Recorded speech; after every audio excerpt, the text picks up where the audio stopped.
नमस्कार दोस्तों, मैं हूं डॉक्टर अभिषेक और आपका एक बार फिर से स्वागत है अपने होम्योपैथिक यूट्यूब चैनल पर। दोस्तों, आज हम बात करेंगे हाइपरटेंशन यानी कि high blood pressure. Blood pressure अगर हाई रहता है उसके क्या कारण होते हैं, क्या उनके साइन एंड सिम्टम्स हैं कि हम पता लगा सकते हैं, और क्या हमें डाइट लेनी चाहिए, डाइट का कितना इम्पोर्टेंट रोल है, और क्या होम्योपैथिक मोड ऑफ ट्रीटमेंट है कि हम होम्योपैथिक मेडिसिन से हाई ब्लड प्रेशर को परमानेंटली क्योर कर सकते हैं। मेडिसिन ये नहीं है कि एक बार हाई ब्लड प्रेशर हो गया उसके कॉज पे न जा करके मेडिसिन को लाइफ टाइम लेना, ये समझदारी नहीं है और ना ही ये कोई मोड ऑफ ट्रीटमेंट है कि आपका ब्लड प्रेशर हाई हो गया है अब आपको ये दवाई ज़िंदगी भर लेनी है। ये नहीं है। होम्योपैथिक अपनाइए, अपने डाइट को प्रॉपर वे में रखिए, अपने लाइफ स्टाइल को प्रॉपर वे में रखिए और हाई ब्लड प्रेशर को कंट्रोल करिए। जी हाँ दोस्तों, आप होम्योपैथिक मोड ऑफ ट्रीटमेंट से परमानेंटली हाई ब्लड प्रेशर को, हाइपरटेंशन को क्योर कर सकते हैं।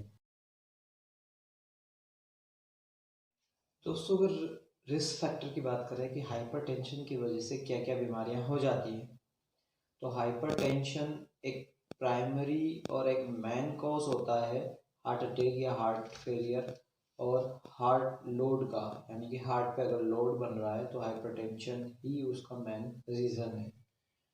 अब बात आ जाती है कि स्ट्रोक हो सकता है, हार्ट अटैक हो सकता है, और भी बहुत सारी प्रॉब्लम हो जाती है अगर हाइपरटेंशन रहता है, यानी कि ब्लड प्रेशर अगर बढ़ा हुआ रहता है तो ये सारी प्रॉब्लम्स जो होती है वो हमें फेस करने को मिलती है। देखिए, अगर रिस्क फैक्टर की बात कर रहे हैं तो ऐसे कौन कौन से कारण होते हैं जो हाइपरटेंशन को पैदा करने के लिए या हाइपरटेंशन की कंडीशन को पैदा करने के लिए अपना बहुत ही बड़ा रोल प्ले करते हैं। तो उनमें जो रिस्क फैक्टर में आता है सबसे बड़ा, वो होता है स्ट्रेस। अगर आप स्ट्रेस की अवस्था में लगातार बने रहते हैं, कोई चिंता, कोई तनाव या कोई ऐसी टेंशन आपके माइंड में लगातार बनी रहती है, तो हाइपरटेंशन या ब्लड प्रेशर हाई होने की संभावना सबसे अधिक रहती है। मोटापा जो हर बीमारी का कारण है, वैसे ही मोटापा जो होता है ब्लड प्रेशर हाई का भी यहाँ पर बहुत बड़ा रोल प्ले करता है। आपकी डाइट, जो कि आज के टाइम पे सबसे सारी बीमारियों की जड़ जो होती है वो डाइट मानी जा रही है। तो उसी तरीके से लाइफ स्टाइल और डाइट यहाँ पे बहुत बड़ा रोल प्ले करती है आपके हाइपरटेंशन की अवस्था को पैदा करने के लिए। एक एज फैक्टर, अगर आप में आपकी एज धीरे धीरे बढ़ रही है, जैसे मान लीजिए कि आप 35 प्लस हैं, 45 प्लस है, 55 प्लस हैं, तो आपका ब्लड प्रेशर नेचुरल वे में भी थोड़ा ज़्यादा मिलेगा टीन एज ग्रुप से। ज़्यादा एक्सरसाइज, अननेसेसरी एक्सरसाइज अगर आप करते हैं तो भी आपका ब्लड प्रेशर बढ़ा हुआ मिलेगा। प्रेगनेंसी की कुछ कंडीशन ऐसी होती है कि कुछ वुमेन्स के अंदर ब्लड प्रेशर बढ़ा हुआ मिलता है, लेकिन वो नेचुरल है, वो आप आफ्टर प्रेगनेंसी नॉर्मल हो जाएगा। अब बात करते हैं कि पॉजिटिव फैक्टर क्या कारण है। ये तो रिस्क फैक्टर थे। कारण की बात करें तो कारणों में सबसे पहले जो आता है वो आता है कि अगर धमनियाँ, आर्टरीज जो है, उनमें किसी रीज़न की वजह से कोई ब्लॉकेज आ चुका है, कोलेस्ट्रॉल की वजह से हो या कोई ब्लॉकेज, अदर ब्लॉकेज हो, तो वो ब्लड प्रेशर बढ़ाने का काम करेगी। कंजेनाइटल हार्ट डिसीज़, जन्मजात कोई ऐसी बीमारी है हार्ट की, तो वो ब्लड प्रेशर बढ़ाने का काम करेगी। स्ट्रेस, मानसिक अवस्था, मेंटल कंडीशन जो पेशेंट की है वो ज़्यादा ऐसी है, यानी कि इंसोमेनिया की कंडीशन है, नींद प्रॉपर नहीं आती है। नींद नहीं आएगी तो पेशेंट जो होगा वो एंगर में इरिटेबल और टायर्ड रहेगा, तो उसकी लाइफ स्टाइल वैसे ही बेकार हो जानी है, तो भी उसे ब्लड प्रेशर जो है वो इंक्रीज़ मिलेगा। कुछ ऐसी बीमारियां हैं जिनकी दवाओं की वजह से भी ब्लड प्रेशर जो होता है वो बढ़ जाता है। कैफ़ीन, ज़्यादा कॉफ़ी का सेवन करना भी ब्लड प्रेशर को बढ़ाता है। किडनी की कुछ ऐसी बीमारियां, किडनी में जैसे स्वेलिंग हो गई है, किडनी फेल हो चुकी है, या स्टोन की कंडीशन है, प्रॉपर यूरिनेशन फॉर्मेशन नहीं हो रहा है, यूरिन प्रॉब्लम जो होती है, यानी कि यूटीआई, यूरिनरी ट्रैक इन्फेक्शन लगातार होता रहता है किसी पेशेंट को, तो भी उनमें ब्लड प्रेशर ज़्यादा देखने को मिलता है। अब हम बात करते हैं कि क्या होम्योपैथिक मोड ऑफ ट्रीटमेंट है उससे पहले मैं आपको बताना चाहूँगा कि क्या डाइट हमें लेनी चाहिए हाइपरटेंशन की कंडीशन में। ब्लड प्रेशर अगर हाई रहता है तो हमें कौन कौन सी डाइट का सेवन करना चाहिए और किन डाइट को हमें अवॉइड करना चाहिए कि हम हाइपरटेंशन को डाइट मोड से भी ठीक कर सकें। डाइट की बात करें तो डाइट जो होती है वो रिच पोटेशियम, मैग्नीशियम और कैल्शियम यानी कि मिनरल्स रिच होनी चाहिए डाइट। और इसमें सोडियम सबसे कम, यानी कि जो अगर ऊपर से आप नमक यूज़ कर रहे हैं अपनी डाइट में तो वो बंद कर दीजिए। एक्सेस यूज़ ऑफ सॉल्ट उसको बंद कर दीजिए। और फाइब्रस डाइट होनी चाहिए। स्मोकिंग को अवॉइड करिए। टैबाको हैबिट है, अगर आपको तंबाकू लेने की आदत है तो उसे बंद कर दीजिए, स्मोकिंग बंद कर दीजिए। Alcohol, excessive use of alcohol, ये हार्ट पे, आर्टरीज पे लोड पैदा करता है और हाई ब्लड प्रेशर की कंडीशन को पैदा करता है। तो नेचुरल फूड लीजिए, बाहर का फैटी फूड्स वगैरह जो है वो अवॉइड करिए क्योंकि वो आपके मोटापे को बढ़ाएगा और धीरे धीरे जो होगा वो आपके ब्लड प्रेशर को भी बढ़ा देगा। अब हम बात करते हैं कि होम्योपैथिक मोड ऑफ ट्रीटमेंट की। होम्योपैथिक मोड ऑफ ट्रीटमेंट आपको without any side effect blood pressure की कंडीशन से, हाई ब्लड प्रेशर की कंडीशन से, हाइपरटेंशन की कंडीशन से पूरी तरीके से बाहर निकालेगा। पहली मेडिसिन की तो वो है ओरममेट 30। ओरममेट 30 जो मेडिसिन है वो बहुत ही अच्छा रोल प्ले करती है उन पेशेंट्स के अंदर जिनके अंदर हाई ब्लड प्रेशर है, साथ ही लो पल्स फील होती है उन्हें, यानी कि उनकी ब्लड प्रेशर तो हाई रहता है लेकिन पल्स जो है वो लो है। और ये पेशेंट मेंटली रूप से पूरी तरीके से मतलब कि वीक रहेंगे, बहुत ही ज़्यादा कमज़ोर और तनाव की अवस्था में रहेंगे।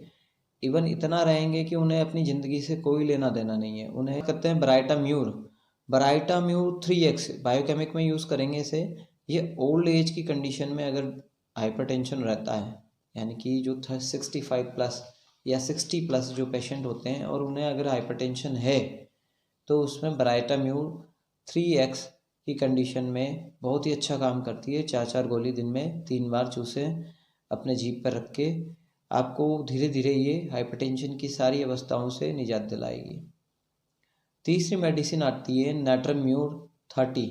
नेट्रम्यूर 30 जो होता है वो एक्सेसिव यूज़ ऑफ सॉल्ट, यानी कि कोई पर्सन, कोई पेशेंट अगर ज़्यादा सॉल्ट का यूज़ करता है अपने जीवन के ज़्यादातर समय में, उसने सॉल्ट बहुत ही ज़्यादा यूज़ किया है, तो ऐसी कंडीशन में नेट्रम्यूर 30 मेडिसिन 2 बूंद दिन में 4 बार लें। ऐसे पेशेंट जिनके पैरों में सुबह सुबह यानी कि अर्ली इन द मॉर्निंग और मॉर्निंग में उसके फिट्स जो होंगे वो स्वेलिंग दिखाई देंगे, हो सकता है पूरे दिन भर भी रहें लेकिन अगर सुबह सुबह तो वो दिखेंगे ही, शाम होते होते होते हो सकता है वो डाउन हो जाए स्वेलिंग, लेकिन सुबह उठते ही उनको जो है स्वेलिंग दिखाई देगी। नेट्रम्यूर का जो पेशेंट होता है इसको सुबह उठ जैसे ही आप उठते हैं तो टायर्डनेस, यानी कि बहुत ज़्यादा उसे वीकनेस महसूस होगी। सुबह उठने के बाद वीकनेस महसूस होना नहीं चाहिए, लेकिन नेट्रम्यूर के पेशेंट को सुबह वीकनेस महसूस होगी। वो इतना ज़्यादा अपने आप को कमज़ोर महसूस करेगा कि उसने नींद ही ना निकाली हो जैसे। और एक तीसरी मेडिसिन है लेकेसिस 200। लेकेसिस 200 का पेशेंट जो होता है वो बहुत ही ज़्यादा फटिक रहेगा, यानी कि बहुत ही ज़्यादा टायर्ड रहेगा, बहुत ही ज़्यादा जो होता है वो मेंटली फिजिकली अपने आप को कमज़ोर महसूस करेगा। ना तो वो उसका मन किसी काम में लगेगा और ना ही वो फिजिकली भी कोई काम को अच्छे तरीके से कर पाएगा। साथ ही लेकेसिस का पेशेंट जो होता है वो टाइट क्लॉथ्स को अवॉइड करता है, यानी कि उससे पैंट पहनना या कोई फुल स्लीव्स की शर्ट पहनना ये पसंद नहीं होंगे। टाइट क्लॉथ्स जो होंगे वो उसे पसंद नहीं होंगे, वो ढीले ढाले क्लॉथ्स को पहनना पसंद करता है। लेकेसिस की जो वुमेंस होती हैं, यानी कि लेकेसिस उन वुमेंस में अच्छा काम करती है जो मिनोपॉज की कंडीशन में हाइपरटेंशन को फेस कर रही है, यानी कि 35 से लेके 45 जब मिनोपॉज यानी कि मेंसेस साइकिल स्टॉप हो जाती है फीमेल्स के अंदर, तब उनमें एकदम से हाइपरटेंशन या ब्लड प्रेशर बढ़ना, ज़्यादा स्ट्रेस रहना, ये कंडीशन फील होती है। लेकेसिस 30, लेकेसिस 200 को दिन में 4 बार आधा कप गुनगुना पानी में 2 बूंद लें, आपको पूरी तरीके से आराम मिलेगा। ऐसे बहुत सारी मेडिसिन है होम्योपैथी में जो सिम्टमेटिक आपको बहुत ही अच्छा रिलीफ देंगी। कैलकेरिया कार्ब हैं जो अगर फैटी होते हैं, बहुत मोटे तगड़े होते हैं और बहुत ही ज़्यादा उन्हें जो होता है फैटी फूड खाने की हैबिट रहती है, तो इन पेशेंट्स में कैलकेरिया कार्ब 200 आधा कप गुनगुना पानी में 2 बूंद, ये आपको हाइपरटेंशन से पूरी तरीके से निजात दिलाएगी। कुछ मदर टिंचर ऐसे आते हैं जो हाइपरटेंशन से आपको पूरी तरीके से ठीक कर सकते हैं। उन मदर टिंचर में रावरफिया सर्पेंटाइना क्यू, कैक्टस क्यू और रावरफिया सर्पेंटाइना क्यू ये बहुत ही अच्छा रोल प्ले करते हैं हाइपरटेंशन की हर अवस्था के लिए। यानी कि अगर आर्टरीज़ के अंदर कोई क्लॉट हो गया है या आर्टरीज़ के अंदर कोलेस्ट्रॉल का डिपोजिशन हो चुका है कि उस वजह से जो होता है हाइपरटेंशन बढ़ रहा है, हार्ट में कोई ऐसी प्रॉब्लम आ गई है कि हार्ट जो होता है वो प्रॉपर वे में पंप नहीं कर पा रहा है और हार्ट अटैक की एक कंडीशन फेस कर चुका है पेशेंट, तो वहाँ पर भी ये दोनों मदर टिंचर बहुत ही अच्छा काम करते हैं। आपको ये वीडियो कैसा लगा आप बताइएगा। होम्योपैथिक मेडिसिन अपनाइए, होम्योपैथिक मेडिसिन लीजिए